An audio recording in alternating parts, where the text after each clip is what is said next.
Бюджети бұл фирманың 40 миллиард доллар.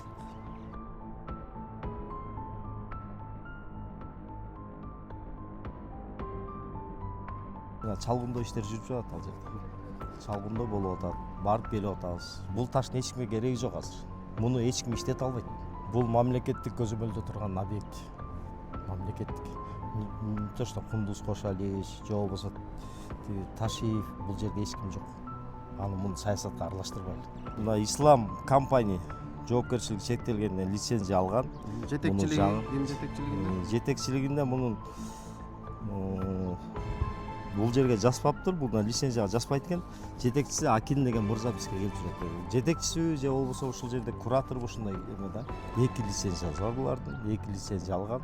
2046-жылга чейин эмеси турат, лицензия бар. 20 жылдык эмемен алган. Зданияларды сыртын жазалоо боюнча гранит таш. Ал эми жана жерде оюлуп кеткен жерди кандай деп ойлойсуз? Туура 2019-тан бери менин келгениме 1 жыл болду. 1 жылдан мен булар менен тыгыз иштедим. Бизде бөлөк эч кандай инвестиция тартып келе турган эч кандай эчтеке жок. Бир гана мал чарбачылык, жер болду. Бөлөк эчтеке жок бизде. Эл тарабынан протокол кабыл алганбыз. Бирок элдик жыйындарды кылып берген. 100 орунду садик салып берилди. Еще бул садиктин 20 жылга чейин биз өзүбүз обеспечение кылабыз. Мамлекеттен эчтеке албайсыңар да. 60-70% бизден болот. Биздин жарандар иштейт. Минимальный зарплата 50 000 теңге болбойт болчу.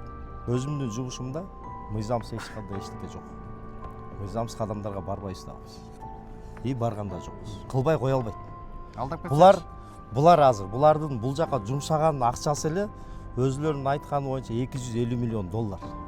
Техникалары келип иштеп атканы Кытайлардын айлыгы азыр 7 Кытай иштеп атат бул жерде. Бюджети бул фирманын 40 миллиард доллар. 40 жылдын эсебинен лицензионный бизге 40 миң акча түштү. Быйылкыда 100 миңден ашык акча түштү. Ташиевдин көзөмөлүндө бул жак УКМКнын башчысы анын имараттарын жазып атат деп сиз бир катар депутаттарга айтып турсуз да? Ал жалган. Анын бар калпы. Андай болгон эмес, андай жок.